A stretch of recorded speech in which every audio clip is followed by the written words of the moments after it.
What's up, party people? This is comedian Ron G. Welcome to another episode of the Comedy Pop-Up Podcast, where we have a great show for you. I've been gone for a while, been doing my TV show, Cousins for Life on Nickelodeon, and I'm glad to be back. Paul, what's up, man?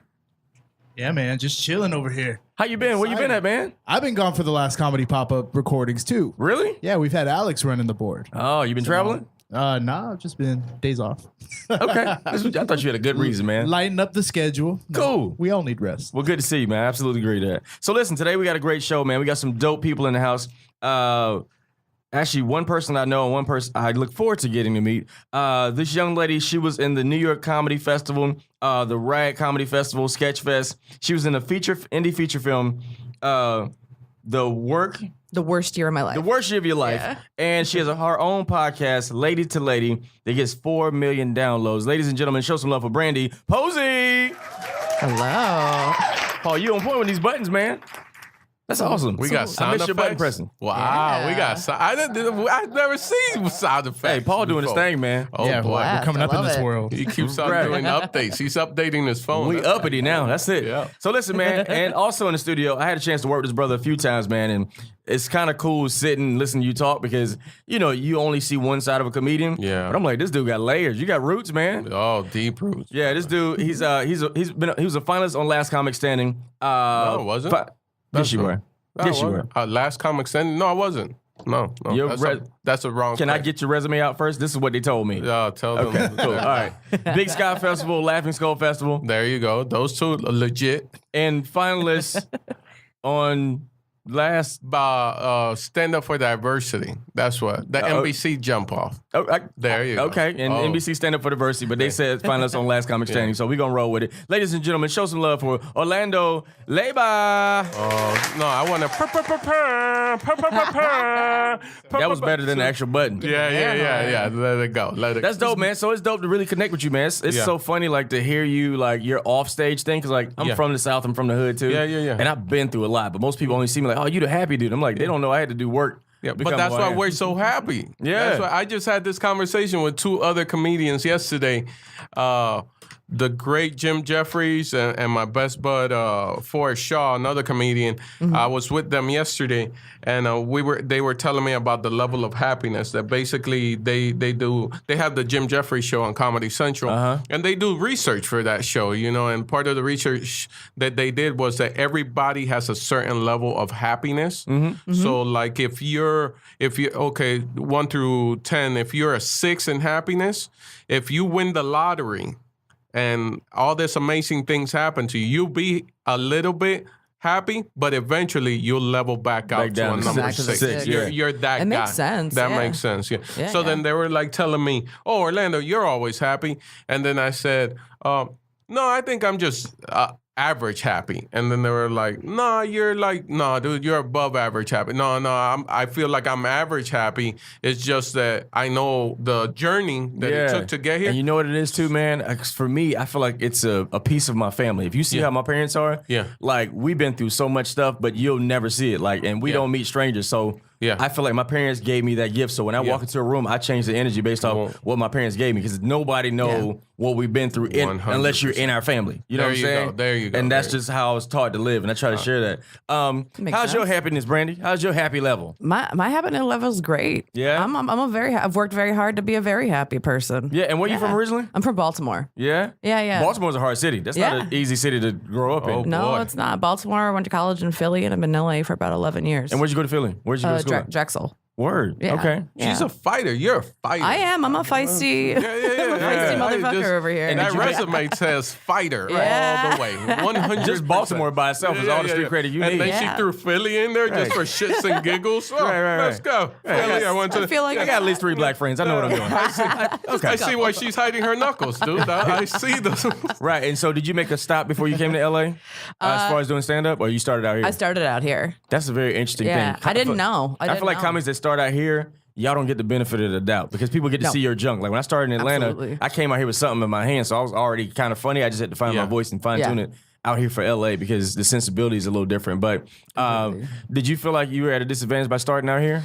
Well, so I've always been a person that, like, I'm going to create the thing that I want to see in the world. So I was very smart about like when I started, I was like, oh, I'm not funny. I'm not going to be funny for a couple of years. I'm just going to do mics and I'm just going to run shows. What young comic says that? This one.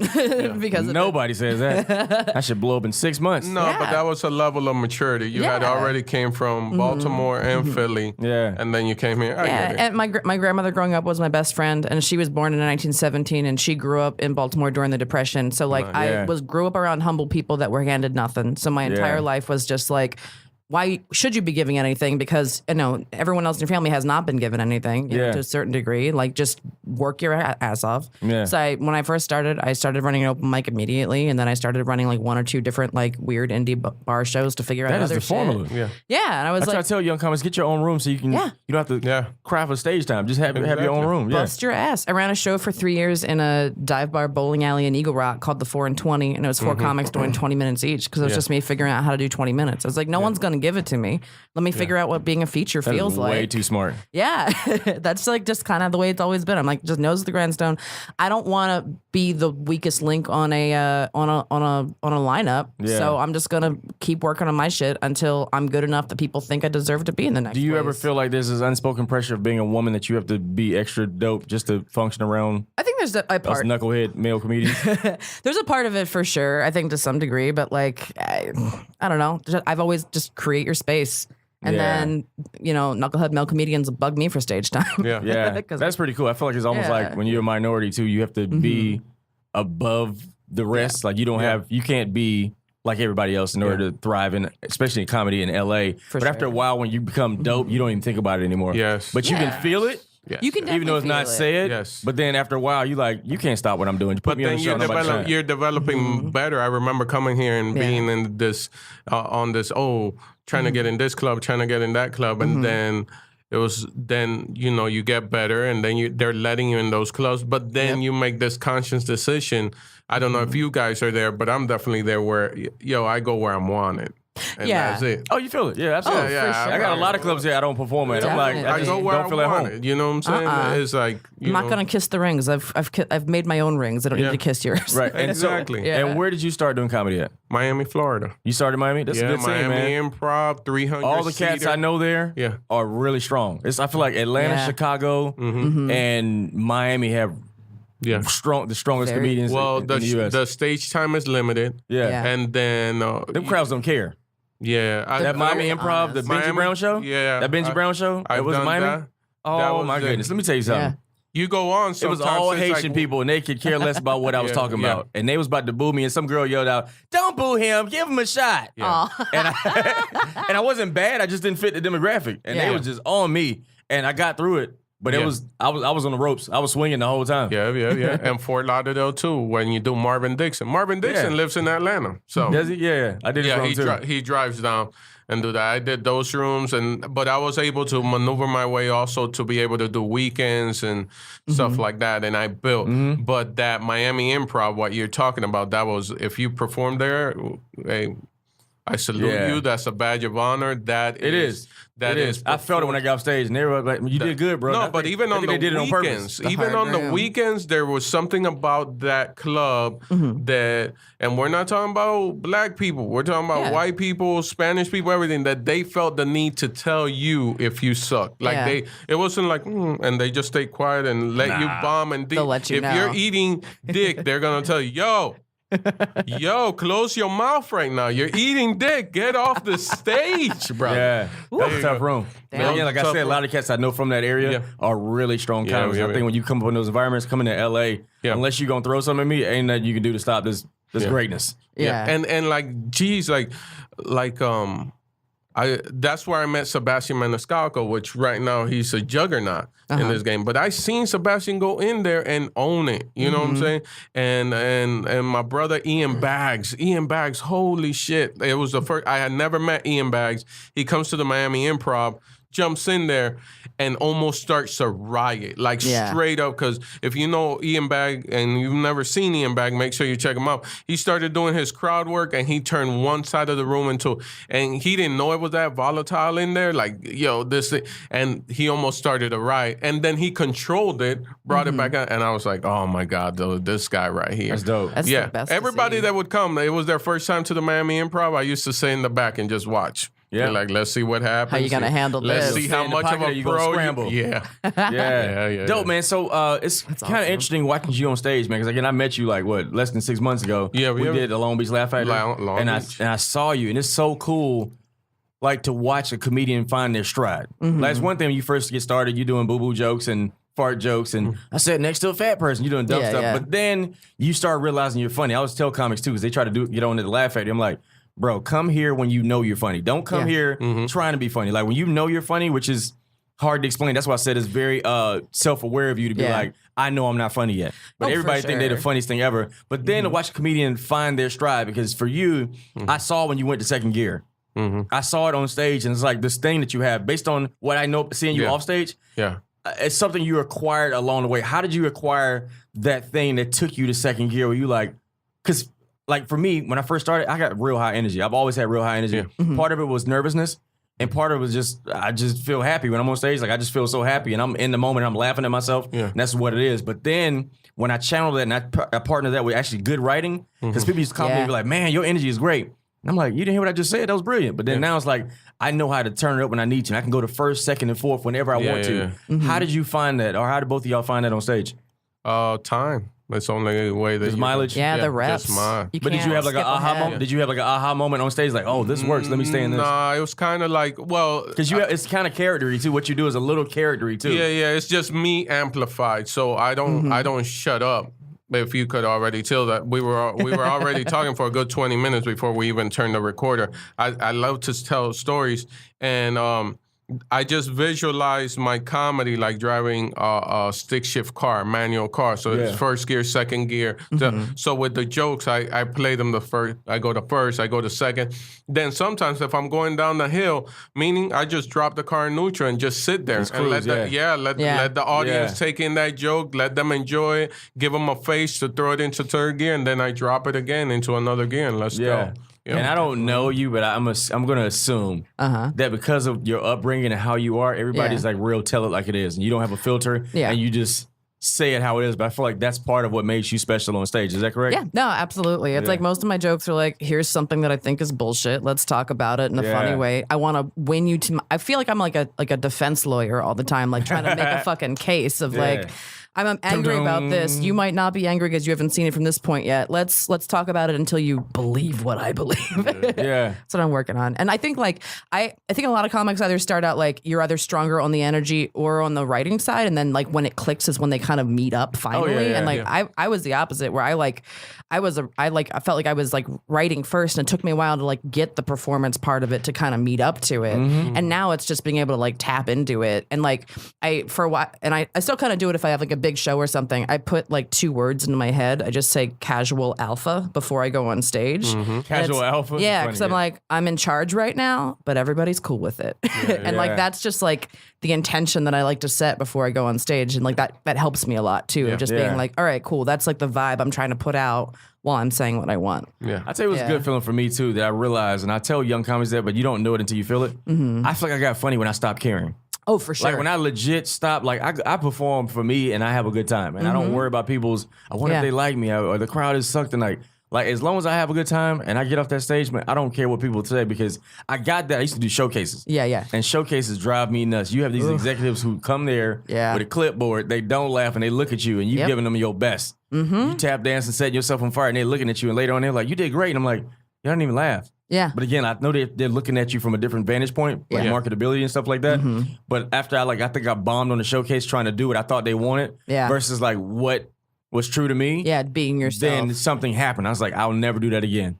I'm going to lose. If I lose, I'm going to lose doing me. Not trying to lose being what I think they want. Because and eventually when you become that person, when you reach that point, then that's when the gates really open. Yeah. Because the gates that open are the gates that open that are truly for you. It's for your path, your way that you're going to be. It's like when you get the phone call and they're like, no, you can't do the Hollywood Laugh Factory, but you could go down to Long Beach and kill it as much as you want. Yeah. You get me? And then I'm down there and you were there when we first met and whatnot. I have the time of my life. Of course. I have the time of my life. You showed out, bro. I show up, man. You knocked the ice off the room. Yeah. There you go. There's a little icy, a little frigid, and then you came up there being all charming and personality. Yeah. I'm adorable. Well, and that.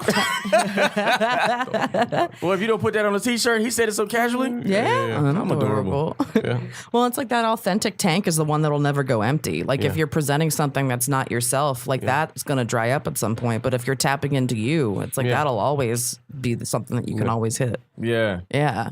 Did you ever have any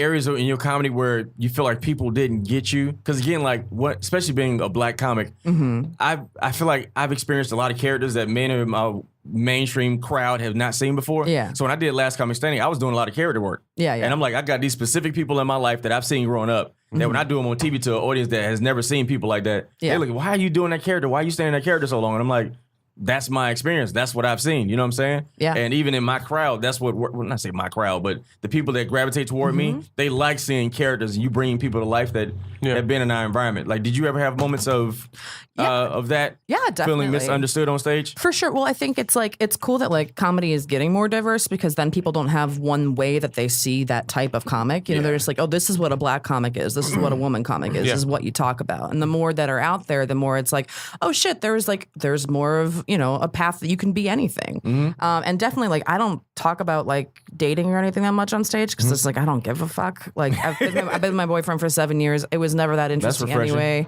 you know? So it's like people, and you could feel crowds being like, why isn't she talking about that? And like, I talk about like medieval times and shit. I don't know. And funny. it's just like, there is also a part of me that like will do the opposite of what you tell me I have to do at all times. Like I've definitely got an authority problem. And so like, I definitely also like have leaned into that more and more to been like, oh, you didn't like think that I would get up here and talk about all this shit instead. So and I think it's good to push those boundaries to make, you know, to see other stuff. Does your guy understand like what all comes with this? Oh yeah. Okay, because I know sometimes it's really tough for a man to be like, Brandie's guy. That's his name. For the rest of your career. Yeah. He's great with it. Hey, my name is James. Like, no, you're Brandie's guy. Listen, go sit over here and we'll get you some water. Yeah. He's fucking great with it. He was a comic in Chicago. He's gotcha. Yeah, he understands. He's a writer now. He got sober and he didn't want to be on stage that much anymore. And like I think it's important for like women in comedy to be with somebody that have like either a strong big sister or like a take no bullshit mom, and he has both of those. Yeah. Oh man. Yeah. Like his mom was like a social worker in like South Chicago, and his like sister has like 3 masters in like dealing with like childhood development problems in kids that she works in South Chicago too. So it's like that just like set him up to be like, oh, I need like a woman that is going to be like this, and he's fine taking a back seat because he knows his place. That is so rare and awesome at the same time. Yeah. Because I have a lot of friends that struggle because like they're just dope women, but a lot of men can't handle dopeness. No, I mean, and it's knowing that you're going to be second in her life. Yeah. I just had this discussion. Absolutely. I had this discussion with a friend that these are grown men, and I had this my friend was like, he doesn't know if he can date a woman that makes more money than him. He doesn't understand where that comes from or that she's stronger with him. I said, well, that's mostly on you, man, because I come from that world where all the women, there was no male figures, so I come from a world raised by strong women, and then when I married my wife is the same way. She's strong, she's there. And when we were in Miami, she was making way more money than me. You know what I'm saying? Of course. First years of stand-up is very lean. Yeah. No, but there's before stand-up, I got started in stand-up. I gave up like I was a satellite engineer for CBS News. Like I covered everything from Trayvon Martin to Super Bowl to chasing hurricanes. Like, and I passed that on. I looked at my 401k. My wife was like, I support you. And I moved to LA with my 401k, cashed it out. But even then, she stayed back home because she made so much money. And then now's when it's like kind of like balancing out, but it's never been an issue, man. What's mine is hers, what's hers is mine, and I'm not intimidated by that. I'm not a jealous dude. I don't hold people captive. If you want to go. But it comes from the background, comes from being around family. You were groomed for it too. Yeah. My pastor did a dope sermon. He said gender roles are necessary when pride comes into play. Yeah. Oh, when there's man, no pride, then there's no need for you a man. You supposed to, or you a woman. Like no, you're a team effort. Yeah. If you're better at finances than I am, then then you're gonna pay the lead. bills. You know what I'm saying? No, So and I don't want my woman to take care of me. I want to take care of her. But that's why I think, Vanessa and I, we've been together 15 years, and I honestly believe that the secret to our relationship is that whole she cares about me and I care about her. And I'm talking about before I leave the house, I leave the house before her in the morning, I make sure that the coffee machine is ready to go. So when she comes down, she just puts her mug down, hits the button, and she's good to go. Yeah. And then... It's a detail, man. Yeah. That's and like small details. Yeah, and like when I was filming my special, she made sure that she got me some custom-made Vans and put Haylando in the back of my van. I didn't ask for that. Yeah, It she just feels did good. that. Yeah, that's just what you need to keep going. This is what you need. She knew I needed. This is gonna look great on TV. Yeah. Oh, all right. Yeah, it's just knowing that somebody unequivocally has your back, and also you respect them enough to like know how to do that in all of the ways. Yeah. You know, I mean, it's like I shot a pilot for True TV last year, and like it was the first time that I was like, I am going to drop the ball for a while because I need to focus on this. And he was like, cool, I'm going to step up, and my role is just to support you right now. Totally understand. And then that relationship has switched back and forth from time to time. It's when you got to be fluid in like who needs to be. But in our world, it's great that he was a comic, and then vice versa. Because a lot of people are like, man, you started comedy after you got married. I was like, we were a good 5 years in when I started doing stand-up, but I got pushed into comedy by her. That's awesome. And then on top of that, this is because I don't want to just paint a false picture to somebody. Vanessa was a singer. Like she sang background, she sang in commercials. So she understand the hustle. Yeah, she was. She's been on TV. She was one of those backup singers and stuff. So she knows the hustle. And then she settled into just doing commercials. Meaning that's misleading. She does the music for commercials. So she produces all the ambient music, all the jingles. Nice. Now, so she's still in the industry some way, somehow. But it's like her journey through that, she got it. Yeah, it's very refreshing. So I think we're blessed. Absolutely. It's very refreshing to hear that from both of you guys. I feel like that's a part of Hollywood that nobody ever talks about. Yeah. Because based on the life we live, all my friends are like trying to get this money and chase chicks. And I'm like, it's going to be a certain point, because to me, I feel like Hollywood is the loneliest place on the planet. And I'm saying this on purpose because I want, if you're listening to the show, like, this is a very lonely place. Like, if you have something to offer people, you'll have friends. But in general, like, nobody checks on you. Nobody really checks on you because everybody's chasing their own thing. And to do this life and still have somebody by your side, because again, I didn't realize, I had a sobering moment. I realized how much rejection I dealt with. Being a black man, being a comedian, and being an actor, that's like at least 1,000 no's a week. Yeah. You know what I'm saying? In some unspoken way of you're not good enough, getting reminded of that, and then having somebody in your space to have to deal with your highs and lows, you know what I'm saying? And they show up for you and still support you. Like, that's really hard to find. So I commend both of y'all for actually being in this journey and finding somebody dope, because I never hear about people like, yo, my person's cool, they support me, they got my back, versus like, she don't let me go nowhere. It also sounds like we have their back, and whoever. Absolutely. Do you have someone in your life? My girl was awesome. She's outstanding. I shot my special. She brought me fruit, picked out my shoes. But you also have her back too. Oh, absolutely. So there's something. That's where it is. That's where. And I had to wait too to get what I thought I needed. God had something better for me, and I didn't know that until like I saw it. And I was like, wow, you helped me write jokes. Yeah. Wow, you check me and say that's not funny. You like say you should try this, and I'm like, there you go. Wow. Food, food ready. If I'm working real hard, she'll come home. I got food ready for you to get home. And I'm like, man. And I'm the same way with her. I try to anticipate her needs, which is what both of y'all said. When you meet a person who you don't have to tell them what to do, and they anticipate your needs, and you do the same thing, because as comedians,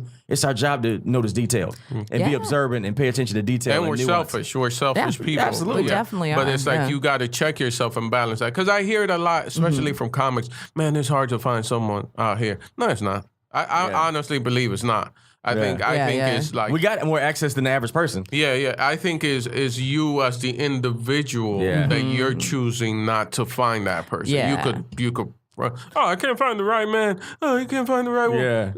Nah. Well, also, what are you bringing to the table? Are you, or do you just want to take from somebody, or are you willing to be giving to somebody too? Because, I mean, having that stable thing, like my comedy has definitely improved so much too, knowing that like I have this stable thing to be able to go home to. Yeah. Like not every part of my life feels like chaos now. It's like, no, I got my boyfriend, I got my fucking dog, I got my house. Yeah. And guess what? We have a whole thing that is separate from comedy too, that I can always just like be like, all right, well, we're not going to talk about shit tonight. This is about us, and this is amazing too. Yeah. And it just like feels he's great. He's not like fucking ripped with like, he doesn't have like cum gutters on his fucking like hips or whatever. It's like, I don't give a shit though. It doesn't matter to me. It's like, but gravity and time will kill all that. Yeah, exactly. But I still think it's dope to have somebody who don't have that we need to talk conversation while on my way to the show. Like, you know me well enough to like, when you get off, we'll talk about it. Yeah. Versus like, I'm on my way to shoot my special. It's respect. You like, we need to talk. Like right now. In my relationship, she's even paused on that. Yeah. Like before, she used to hit me with that, hey, when you get out, we need to have a talk. Then you're getting on stage and it's in like, your I head. wonder what. Now she doesn't even do that. It's kind of like when he gets home, We'll I have a handle that. conversation. Yeah, we'll have that chat. Wow, we just turned your podcast into a relationship podcast. That's what it's supposed to be. It's important to talk but about. Honestly, this is probably the first episode we've talked about this, and I think nobody talks about this. So I'm like, I want a young comic who's chiming in to listen to hear like, yo, it's possible to have love and a career too. For sure. Yeah. And I know I definitely have some friends that I think also self-sabotage stuff because they're like, oh, they want the story. They want the story. And I'm like, there's an infinite number of stories. If you like, you don't need to just be constantly chasing the wrong people and doing the wrong stuff and hurting yourself on other levels to create your comedy. It's like most people that I like watching comedy like have got at least a couple of things figured out and have a space to talk to because they have figured that out to some degree. And there's a myth too, like if you have drama in your life, it's good for comedy. But I've gotten funnier because I don't have any drama. Absolutely. Like, because I got more emotional space to like write and be creative and think and be a kid versus like stressing out and strategizing how I'm gonna make it through this relationship without killing myself or hurting somebody. Well, then you can think outside of yourself too, because you're not so focused on your own issues. Like, okay, there's jokes here, but it's also like, wow, there's like a whole world. Like, you're not the most interesting thing on the planet. Right. You know? Right. Yeah. So, and for you, I heard you say you did an indie film. Did you enjoy doing that? Was it a different muscle, or are you like it's still something you're trying to figure out? I mean, because acting is not. Yeah. People think like all comedians are good actors. A lot of us are terrible actors because we don't do the work. Exactly. The hardest part for me acting, like, that was good because the part was funny and like I kind of got to like riff and like do a little bit of improv.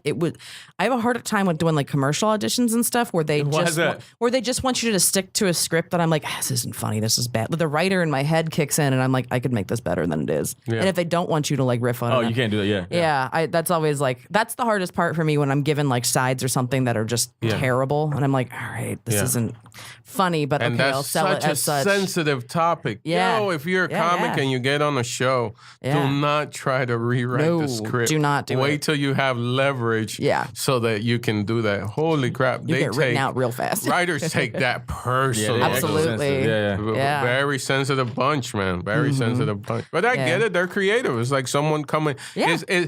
When you tell a writer, hey, man, why don't you try this? They get the same feeling. Even if what you're saying is right, they get the same feeling a comic gets. Yeah. Where when someone that is not in comedy comes after the show and tells you, hey, man, have you ever thought about saying this? Because, it happened to me, and then and it was about fenders, man. It was about fenders.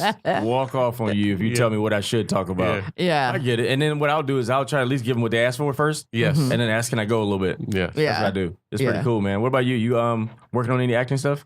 Are you auditioning? You getting out? Getting out, man. Nothing yet. I got time, dude. Oh, what am I saying?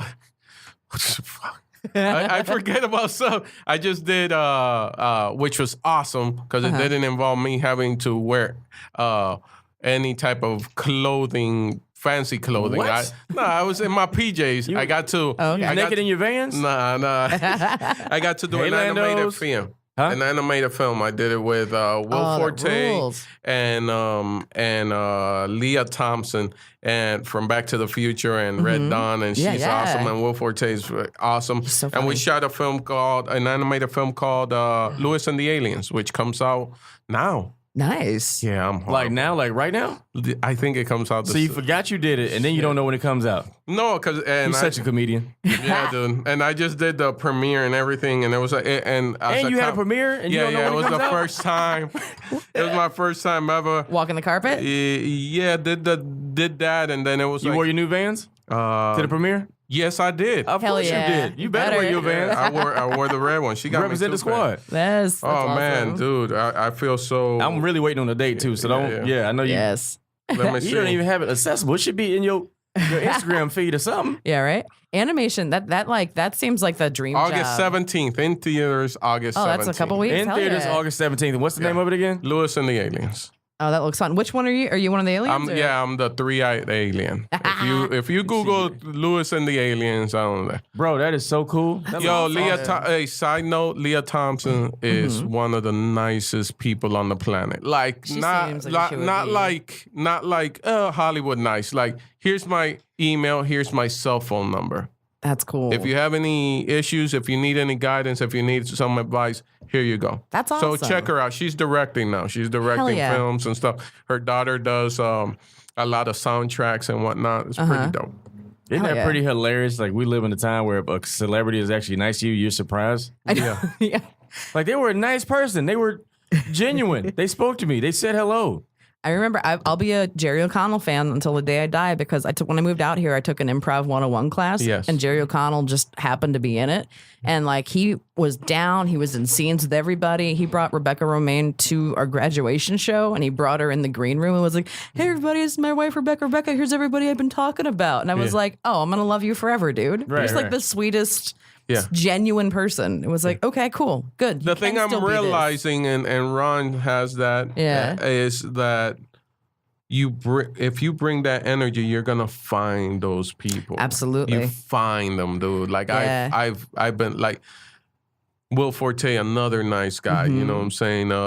Jim Jeffries, like he does all the gun bits and everything. And some people might look at that dude like, yo, one of the nicest dudes in the planet. Dude. Absolutely. You know what I'm saying? Bad energy people don't do well around me. They're like, why you so positive? What's wrong with you? Like, ain't nobody that happy. I'm like, well, I'm actually pretty blessed. So. Well, Got a lot to exactly. be No, happy for. it's that who's supposed to believe you is gonna believe you, and those are the people. That if you just stay, is there. And I also believe there's a difference between happiness and joy. Happiness is temporary, but joy is like, legit. I live a good life. I can't complain about nothing. Even if I could, it's like I can't. I can't. grateful. I really can't. Yo, A lot of people didn't make it. I got people in my life that's sick and can't even get out of bed. It happens overnight. Yeah. I'm like, I'm leasing this body, so who am I to complain? Because I feel like it's almost stylish to be negative right now. Yeah. In comedy and in life. On social media, it's just stylish to be negative, and I'm like, I can't do it. We're going to fight that. Because my flow on stage, I have to be in a good space in order to deliver what I give off. You know what I'm saying? Yeah, exactly. No, absolutely. We're only here for a moment. Might as well be kind about it. Time is flying, bro. Yeah. Yeah. Time is flying. Be grateful every day that you have. Yeah. I mean, you have to live that way. Yo, when I got here 4 years ago, I had all my hair was black. I just saw a picture from 4 days ago? 4 years ago. Oh, he said 4 days ago. I'm like, jeez. 4 years ago, I got here. I just saw. Wait, 4 years ago? Yeah, I've been here 4 years. And that happened in 4 years? That happened in 4 years. You got the salt and pepper in 4 years? Salt and pepper in 4 years. Like Is it LA? No, it's genetics. Smog? Yeah.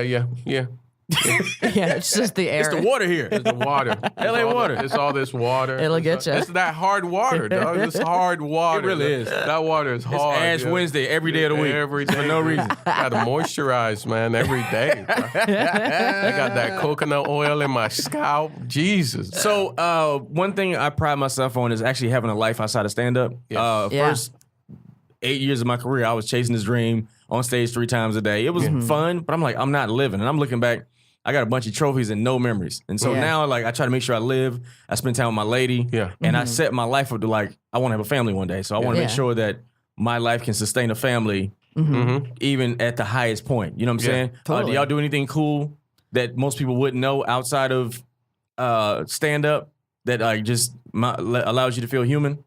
Me on my end, I can still do freelance satellite work. so I can go and You doing wall fishes? You doing wall fishes? What? Like Dish Network kind of stuff? No. Like news. Oh, news. Okay. Yeah. Like I can set up a whole truck and transmit. That's awesome. So I can do that. I can still go in and freelance and do that. And that avoids me from being a middle act on the road, just getting paid $100 a show when you're on the road. And that kept me home with my wife. I do that.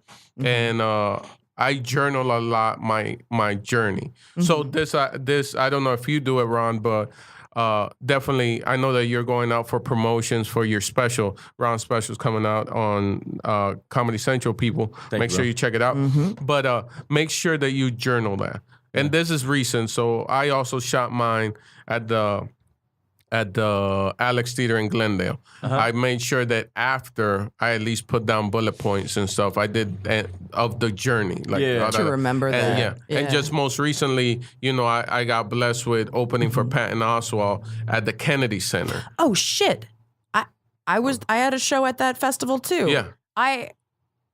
Your hair isn't down. Yeah. Now I'm literally connecting it. A couple minutes ago, I was like, "Is he the guy open for Patton?" Yeah. And I didn't want to say anything because I was like, "If I'm wrong, I'm an asshole." But I saw you. So You're hilarious. That was fucking great. It's funny to watch y'all have a moment right now. Yeah. No, and it's like, it's awesome because it's so funny. And it's two comics, brother. Do you know how hard it is to make it to the Kennedy Center? Yeah. It took Patton 3 decades. He's been in business. He's been in comedy 30 years. This is the first time he did the Kennedy Center. And where's that at? In DC. Washington, D.C. Wait, is that near Ben's Chili Bowl, the place next to it?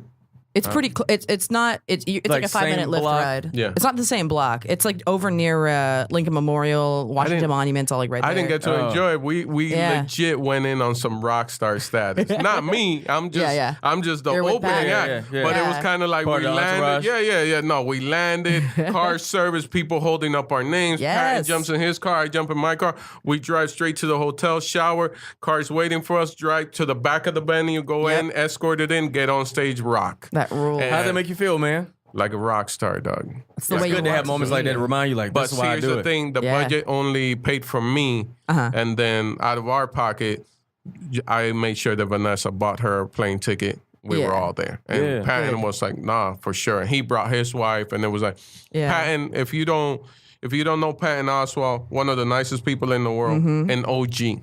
Yeah. Because he will drop knowledge on you. Yeah. Without you even asking for it, he'll just walk by you and be like, hey, Ron, don't rush it. Yeah. It's going to happen. When they see you, they're going to love you. And just keep on walking on you. And it was like, oh, okay.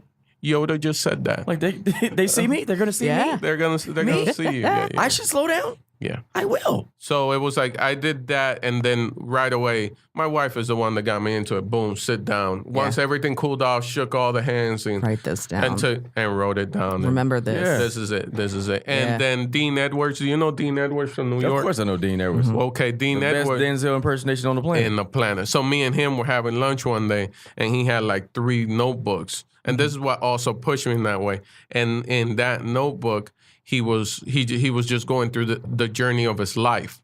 And he was remembering stuff from SNL, and he's writing bits about it. Yeah. Because of those notes that when it happened, he goes, man, I couldn't believe I was this mad about this.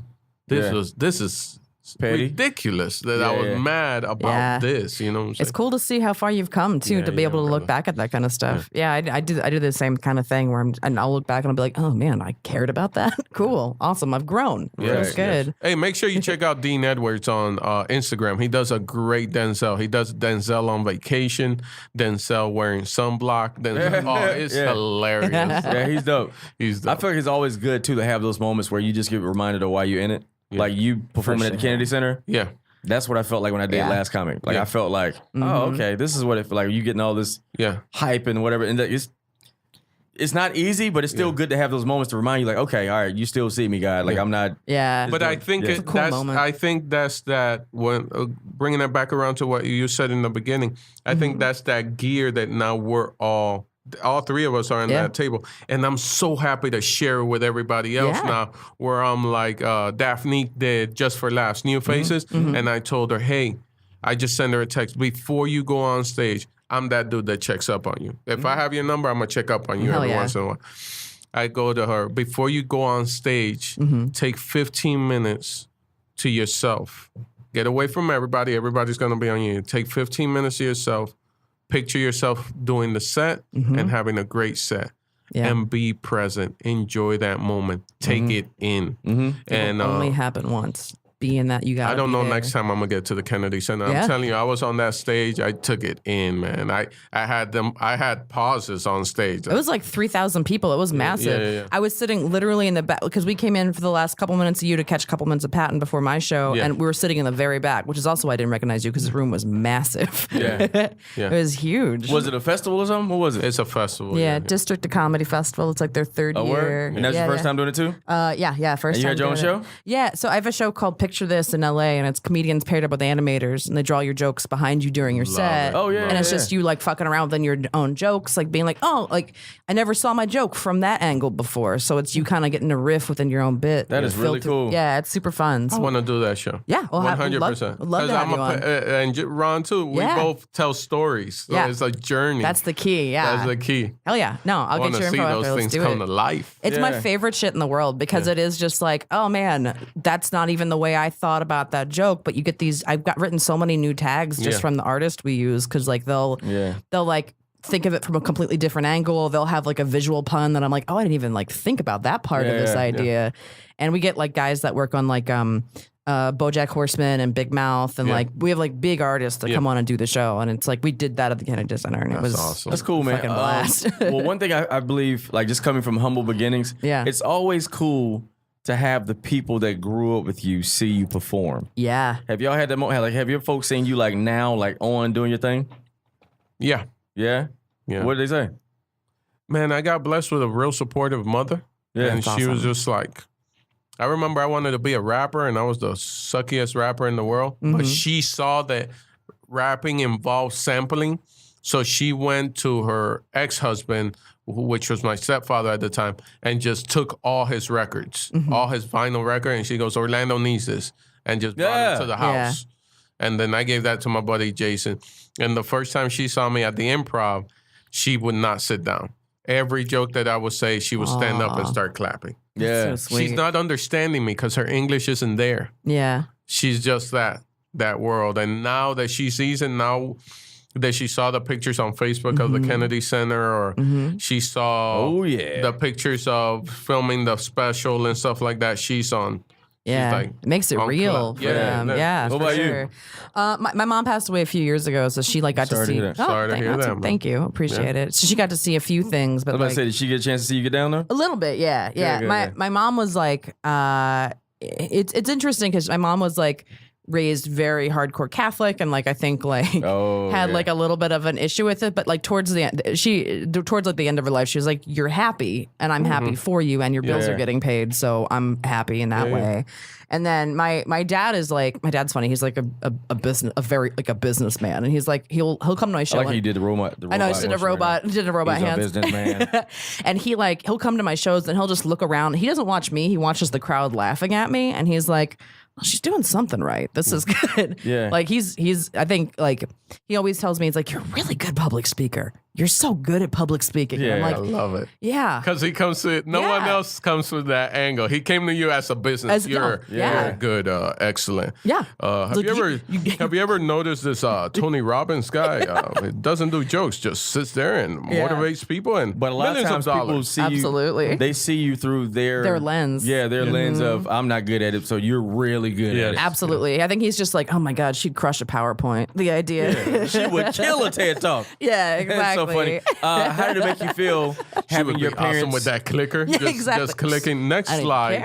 There you go. Just owns. How did it make you feel having your parents see you perform? It feels amazing. Yeah. I mean, they love it. My brother and my brother's wife, like they're huge comedy fans, and like I've worked with people that they're huge fans of too, and they're just like, oh my God, I can't believe it. Like they love being able to come to shows and shit. Like I'm like the only artist in my family, like whatsoever, like on both sides. I think everyone just I'm the only one too. Yeah. Same way. So We're weirdos. I think, exactly. We're like the ones that, no, but then if you start digging into them, you find it. Like my mom wanted to play the piano just there was no piano to play. Absolutely. My brother wanted to be in a band. He wanted to sing merengue really bad. It was just not happening. My brother Gabby, the worst fan ever. Because he'll come to see me and I'm opening up for somebody. Yeah. And he'll be like loudly saying, yo, you should have closed the show, yo. Oh, no. Like that. The headliner. Trying to get you fired. Yo, that guy's straight trash, dog. I'm like, Gabby, relax. Relax. My bills are getting paid. He goes, right no, now. that's how you end up being a headliner. You gotta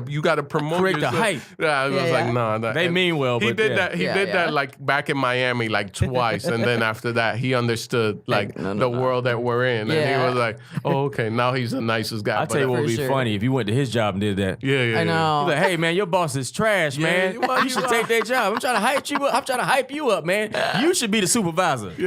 You should be on the radio. My brother works for like a big radio personality. Oh, of course, Like a He real is trash on his morning show. He is doo-doo-licious. It should be your show and say it right in front of the dude too. That's a great joke too, by the way. You can have it. I won't charge you for it. I love it. That's awesome, man. No, but I'm laughing even more because if you knew the guy he works for, you'd be like, let's just say he's the number one in black radio. The guy. Morning show. I got you. I got Let's say John. Let's call him the John Morning Show. I got you. Oh, that's funny. He is trash. Get your money, brother. Don't dim your life for nobody. Yo, and my brother holds on to the job because my brother doesn't talk. I swear to God, he doesn't talk. He's just like, yes, sir. No, sir. And that's it. That's as far. That's funny. And because my brother was like, hey, man, I'm going to tell him that he needs to bring you on the show. I was like, Gabby, relax. Yeah. Like, relax. The reason you even have that job for so long is because you don't talk. Like, that man gets approached by so many people, and you're the guy that doesn't say anything. Just relax. But the fact that you say that, the character that dude is. That is funny. So, question, Brandie, what was your first time doing stand-up like?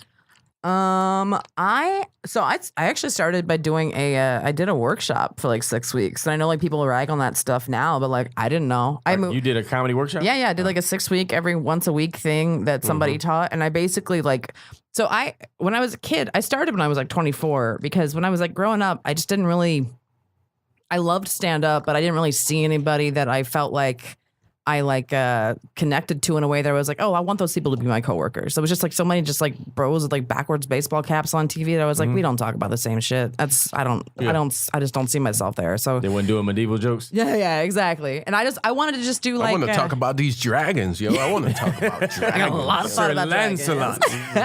I need these goddamn dragons to come out here. You ever seen a dragon? I got some opinions on falconers. So funny. But like I don't know. I wanted to do comedy. So I like went to film school and like basically did sketches and like wanted to. SNL was like the dream, like writing for that when I was a kid. And then when I moved out here, I would start going to see like shows at like UCB and stuff like that. And I'd see like Patton and like Maria Bamford and like all those guys on stage. And I was like, oh, they're weirdos, but they like love ska music and shit just like I do. Yeah. Okay, cool. There is a place for me here. Like ska music. I'm a big ska kid. I don't know. Yeah. Ska. Do you know what ska is? I have no clue what that is. Let's get on like the B-52s. We could put them there. B-52s are there. Yeah, like the. I heard of the B-52s, but I'm not. Yeah. When I was raised, that wasn't a thing. Like ska music. Bob Marley with horns. Yeah. Yeah. Okay. It's very. Yeah. Paul, you got some ska music? It's like the specials, the Scotalites. Specials. I just saw the specials in Pomona. Oh God, they're so All right, good. hold on, I gotta Really? Yeah. I am so behind. I don't like not knowing stuff. I want. It's happy. Dude. Yeah. You hear it and you get happy. That's how I felt. Yeah, like, offbeats. Put you in like a good upbeats, like da. Yeah. Put you in a good. and a lot of horns and stuff. That's how I feel about merengue. Yeah. It makes me super happy. You probably like ska. That and New Jersey house music makes me like so excited when I hear it. Chicago house music too. Oh, it's so good. Yeah. Chicago house music. It's awesome. You got a little bit, Paul? Ron, did you do laugh tracks this year? I did it last year. Last year, yeah. I went to it this year. I did it. It was in Chicago. It was so much fun, though. Yeah? It was so much. It's fun watching your joke being acted out. It's so crazy. And did they let you act in it too? Yeah, I'm actually gonna do mine on the 28th. I mean, but like, I'm cool. scheduled You performed it, but you're gonna act in it? Yeah, they're shooting it on the 28th. They're already starting the promo. So Cypher me and him clicked right away. We were just like, I would see that. For some reason, I feel like y'all would be great friends. Yeah. He's a real cool guy, though. Yeah. Right away, we were just like, here's my number. And then when he came here, he did that show. I don't know if Cypher Sounds does a show where kind of like you tell your jokes. Yeah. And there's a troupe behind you, and they act out the whole joke. Oh, cool. Like an improv troupe. Oh, that's awesome. Don't take it personal. It's called Don't Take It Personal. That's fun. So I did that here. Yeah? And Cool. yeah, it was, and I was just like, man, I was expecting like more people to get hype about this because it's awesome. In New York, it's crazy. But he's done it with like Snoop Dogg, major like rappers and singers and actors that go up and tell a story, and the whole crew will just make I think it. Paul got some Sky music on deck. Oh yeah. Am I saying it right? Sky, like the Yeah, Sky? No, Ska. S-K-A. Huh? Ska. Ska music. Ska.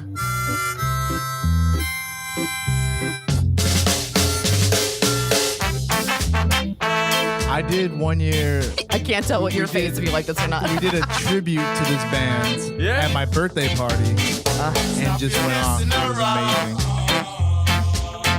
And now there's a whole like Latino ska scene. Yeah. It's huge. My brother's in like one of the biggest headlining bands in LA, like for Latino This ska. song, Yo, Paul, let me know. Let me know. feel it. For real, I can I'm feel there. and see the music. Yeah. Like, I feel like I'm at a carnival, and there's like lights hanging over the walkway, and people having a good time. August 27th at the Getty Free Concert. It's like a cumbia ska band. That is so At the cool. Getty. Cool. You just got to pay for the parking, which is like $10 parking. But up at the thing, I'm going. Yeah. I'm saying, What's their name? Do you know the band's name is? shoot, I forgot. Fuck, I'll pull definitely it go up check right them now. out. Yeah. There's a big Latino ska I scene think in LA. they're called Cosmo Cumbia or something Okay. like that. I think Cool. along those lines. I've seen the South Central. We're sharing Spankers a couple people. You're times. learning My stuff brother's on in, this podcast. Yeah. My brother's band is Mata Mosca Oh, cool. from LA. Killer Nice. Fly. Fly Killer. But Fly Killer, yo. They're dope. love that. They're dope. You'd like them a lot. Yeah, In yeah, fact, yeah. you might like them for walk-up music. No, just let me know. I'm there. I'm going to go next concert. Just hit me. I'm there, dude. I'll hit you up. Nice. But these are the journeys that we go on. This is where, looping back around to your question, this is what we do. This is how we are normal people. And this is I how like the Yeah. jokes happen, dude. Yeah. Like he just put me up on his band. I put you up on, there's a free concert at the Getty. You're going to go to the Getty for free, enjoy that, live that, and God knows what's going to come out of Yeah, that. absolutely. No, it's important to have interests outside of comedy because there's Was nothing. that your first time at You the go Kennedy? nuts. Second time. Second because time. we did Picture This at the Benson Ball, which is Tig's Festival a couple years ago. We're related now, you know that. I know. We're Kennedy like family. yeah. I love Well, that. yeah, Did you guys stay at the Watergate too? Yes. So that we You took a bunch of pictures of it? yeah, I also You got- stole an umbrella. Yeah. You stole the umbrella? I just took the pencils that say, I stole this from the Watergate. Yeah, well, I grabbed one the right off. pencils say, I stole this from the Watergate. Yep. Yeah? They know their brand. They know their brand. That is hilarious. Yeah. No, I All the comics were in there. It was a fun. Yeah. But it was kind of like that thing. We flew in at the gate, and the very next morning got on and Yep. left. Yeah. Yeah, no, it was funny. Like, yeah, I grabbed I grabbed one of the umbrellas off the valet, and then it just said Watergate Hotel in the front of it. I was like, well, it's my dad's birthday next week. I think I got his present. All right. Here you go, Dad. Just threw it in my car, and I was like, oh, it's not gonna rain on the way back. I'm fine. So, question. I read that you have your own podcast. What is it about? It's called Lady to Lady, and it's me, Barbara Gray, Tess Barker, who are like my two good friends in comedy, and then we interview, or not interview, we like have like a fourth guest on that's like usually another female comic, and we just kind of like bro down and hang out. So you bro it down? Yeah, we just On a lady to lady? Yeah, bro down on lady to lady. Well, funny. And it's funny because we have a lot of listeners that are like dudes that are like, I've never heard just four women just like riff, because like rarely are we around each other enough, because like most shows have like one or two booked at a time. So rarely do you get to have like that like comedy circle where it's just like you get together and everyone's just riffing. Like rarely do you get like an all female comedy circle. So that's what the Like the show lobby at the is. comedy store? Yes. Yeah, it's just like us just going and going and just like If you ever goofing have a off. chance, ask Jackie Fabulous to be on there. She's on our list. She's for sure Jackie on our is list. awesome. Yeah, Jackie Fabulous, rules. you are amazing. That's my buddy, man. Yeah, She's a big she's baller, awesome. like grown woman and light and Her, fun. Ida Rodriguez, these are like the people that like. Ida rules. Yeah. But this is where I try to be. I try to live in this space where like if you're that, if you have that character, if you're of that cut, Right away, I'm like, yo, hey, Ron G. And it never hurts me. Yeah. It never hurt. Yo, I went to Comedy Central. They brought me in for a general. I swear to God, hand to God. And I'm very Catholic. Yeah. From the mom's side and whatnot. But I'm not into that. I don't go. Yeah. My mom is, whatever. I swear to God, it was a 30-minute meeting. I spent 25 on Sammy O.B. I was pitching him. Yeah. I was like, hey, listen, man. I talk about marriage and HGTV and cats. Here's the guy you should really have in here. Yeah. It should be Sam was a monster, bro. He's such a great writer. Yeah, he's great. He's a great writer, dude. He wrote a cat joke. That's how does a cat like a steak rare? That shit murdered me. I know it's silly, dude, but that murdered me, dude. So funny. I had to leave the room, yo. So Forrest Shaw tells me the joke. Forrest Shaw said, yo, Sammy O.B. wrote this joke. Tells me the joke. Comes home. I run into Sammy at the haha, and I go straight V-line to him. I was like, yo. He goes, what? Did you write a joke about a cat and eating steak? He goes, yes. I go, tell me the joke. Tell me the joke. He goes, how does a cat like a steak? I said, I don't know. He goes, rare. I was like, get the fuck out of here. And I left it. I couldn't handle it. I don't know why it tickles me so much. Those are always the best ones. Those dumb jokes, just like, yes. Yes. There's another, this is not awesome. mine. This is not mine. This is a street joke. And there's what's a cat's favorite color? Purple. Guess me. And then mine, I wrote this one. This one's mine. I thought my cat was going blind. Took him to the vet. Turns out he's not going blind. He just has cataracts. It's like the math of it. It's somebody right now hearing this motherfucker's so corny. But I'm happy in my space, bro. Yeah. I'm happy in my I like space. jokes like that. For sure. Because, we will overthink in a minute. So just to have a fun joke, it's like, I got some dumb jokes like that that remind us, like, for me, it's the reset for the audience. Yes. Yeah. All my stuff is heavy relationship, family stuff, and it's like a little political too. But having that goofy joke to start up, reset, like, oh, okay, all right. And I'll tell you something. There's nothing better for your heart than to have a joke like that in your pocket to give to a kid. Yeah. I don't have kids. I don't want kids. But to be able to plant that seed in that kid's head, and it's like, there you go. Yeah. Fuck with that future your parents got planned for you, and walk off. And that kid goes, like, oh, yeah. Oh, man. Oh, yeah. I got a joke. A mom approached me the other day. My kid is like, how do I even support it? I said, get all of Brian Regan's DVDs and put your kid to watch Brian Regan. Yeah, that's the perfect way to do it. For He's sure. not going to get offended. You're not going to get offended. He's not going to learn anything. A lot of the stuff will go over his head, but the funny stuff he'll pick up. And then you'll know if he's a comic or not. Yep. So listen, man, it's been a great show, man. I'm glad y'all both had a chance to stop by. Yeah, thank you. Brandie, you're stinking awesome. I'm so glad we met, and I'm sure we'll get a chance to see each other on stage. In Orlando, like, I know I'm going to see you soon, bro. Your energy is dope, man. I like what you're doing, bro. Dude, promote. If you follow Ron G, we don't get these specials a lot, and a lot of stuff is passing off as specials when they're not. Yep. But they're not special. They're unspecials. Ron G is ready for this moment that's about to happen to me. He's been on this journey. He's ready for this moment, Thank you, bro. So get excited about it. When he is out there promoting it, it doesn't cost you anything to repost. Like is good. Like is nice. But reposting doesn't cost anything. Yeah. Doesn't cost anything. Just do it. Get it out Like, there. repost, share it. And that's how it happens for us, man. Ron, thank you so much for having me. Thank you, on, bro. brother. So listen, before we leave, Comedy Pop-Up, we pride ourselves on not small talking, and I have a few questions that I'm going to ask you before we leave, okay? Okay. No right, no wrong answer. You can answer in whatever order. First question. If you could do coffee with one person, dead or alive, who would it be? Oh, boy. Cracks me up every time I ask this question because, Ismo? Yes. I asked him that question. I'm going to go ahead and say it. Go for it. I asked Ismo, I said, if you could do coffee with one person, dead or alive, he was like, alive.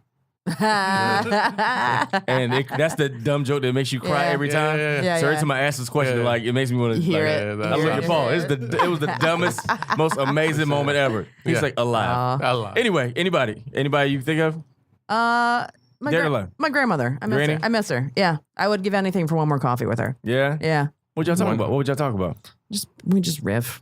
Why's your hair so bright colored? Yeah, no, she always loved that. She was like, we didn't have dyes when I was a kid. We didn't have dyes? Yeah, we didn't have that kind color. of shit. Whole life was black and white. I would just get her to like lay out the family story one more time, and I would record it this time because it's one thing that I don't have is like a recording of like her history. Yeah, and that's what I would do with that one coffee. That's awesome. Mm-hmm. Lando, the same as her, my grandmother, and get all the recipes. I said, yes. With her grandmother. I said, you want to meet with her? Yeah, I know her grandmother was awesome.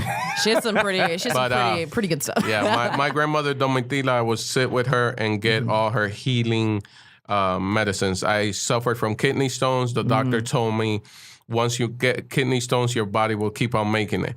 My grandmother said, listen here, go to the farmer's market, go to the supermarket, buy yourself corn, the whole corn, peel the corn, grab the husk, which is the hair.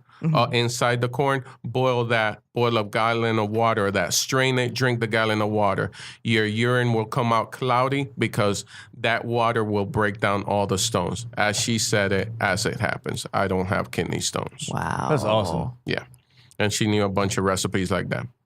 Maybe your gray hair is her being a part of your life. There you go. No, that's where we got it from. Maybe. All of us. Maybe. That's awesome. Within 4 years? It's unheard of. Yeah.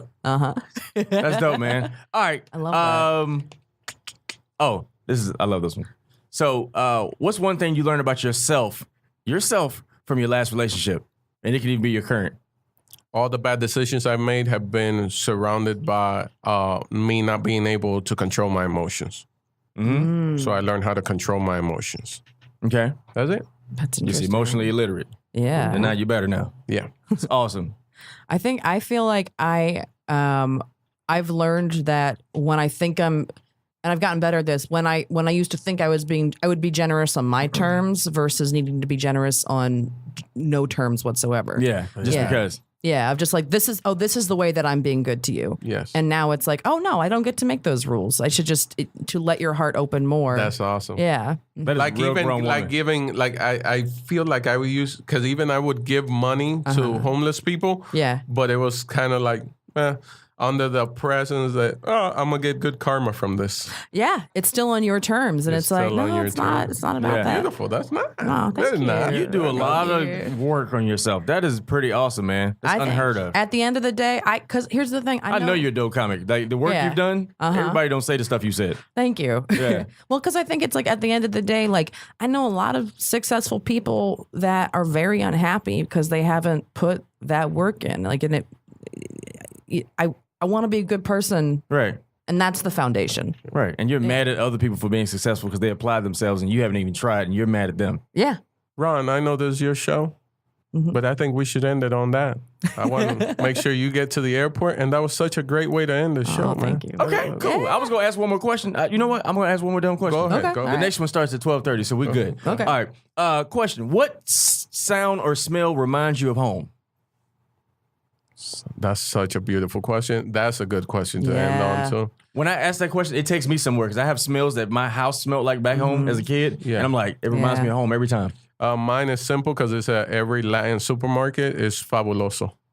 Hilarious. That's so funny. Purple Fabuloso. Purple. Yeah. There's like the original scented of this. Oh man, what is even the name of it? This there's this moisturizer that my grandmother always used, and it's got this like cherry almond scent to it that reminds me of home every time. I like won't keep it in my house because it like smells so much like home. Yeah. Yeah. That cherry almond scent of that stuff. Yeah. That is awesome, man. So listen, if you're listening right now, you tune into the Comedy Pop-Up Podcast. On the show, we have my man Lando and my homie Brandie Posey. So before we leave, tell us what you have going on and your handle so we can get out of here. Okay, movie coming out, animated movie in theaters August 17th. He's the three-eyed monster. Yeah. I'm the three-eyed monster named Wabo. Is Lewis and the Aliens. Also, my special's coming out on HBO November. Don't have the release date yet, but it's in November, slated for November. At Hey Lando, guys. At Hey Lando. Follow Patton Oswalt, Ian Baggs, Forrest Shaw, Jim Jeffries, and the rest of my brotherhood. And Sammy Obeid. Sammy Obeid. Yeah. If you got a cat joke, tag me with it. And you called me too about a referral. I'll tell you about that. It was pretty hilarious. Yeah. The referral you called me for? I called you? You called me about, you said call this lady. They're doing something for this particular show. And I called her and she said the most hilarious thing on the planet. Oh, tell me about it. I'll tell you about it later. Man. Yeah, I don't want to put her on blast right now. All right, what about you? You can find me on Twitter, Instagram at Brandazzle. And then Lady Podcast is every Wednesday. Picture This is in LA once a month at the Virgil. We've also got a franchise in New York, San Francisco, Portland is going to start one soon. And then, I'm going to be on the road with Kyle Kinane in August. So go to brandieposey.com to find those dates. Awesome. And and the lady is just as is? Lady to lady, just like man to man, but lady to lady. But not lady number two, lady. just T.O.? T.O. Yeah. Lady Podcast. Mm-hmm. Yeah. Over 4 million downloads. That's pretty awesome. Yeah. So look, man, if you're tuning in, it's comedian Ron G. I am your host of the Comedy Pop-Up Podcast. I got so much dope stuff going on. So on August 31st, I have my first Comedy Central 30-minute special. I'm right now on a TV show called Cousins for Life on Nickelodeon, which I think should air in the fall, but if not, it'll be early next year. I have a movie coming out with Jay Farrell, Cat Williams, and Keke Palmer called 2 Minutes of Fame. Just won an Emmy, and every Sunday I host at the world-famous Laugh Factory Chocolate Sundays comedy show. But if you're looking for any of that information, it'll be on my handle on Instagram, Twitter, comedian Ron G on everything, comedian RONG. And if you're looking for really cool comedy shows in the city, we have something called the Comedy Pop-Up. Is Comedy Pop-Up LA? Yeah, Comedy Pop-Up Show. If you want to check out a live Comedy Pop-Up Show, check out our website, comedypopup.la.com. Find us on social media and Instagram at Comedy Pop-Up. For more from the podcast network, follow us at CPU Podcasts. And also, I have another podcast I do called the Two Piece Podcast. For me, it's one of the most proudest, most amazing things I've ever done. It's like basically on personal growth. It's really cool. It's funny. And check it out. Two Piece, the number 2, PIECE, like pieces of chicken podcast. And we want to thank you for joining us, man. We appreciate y'all. We don't small talk on the Comedy Pop-Up. Yeah.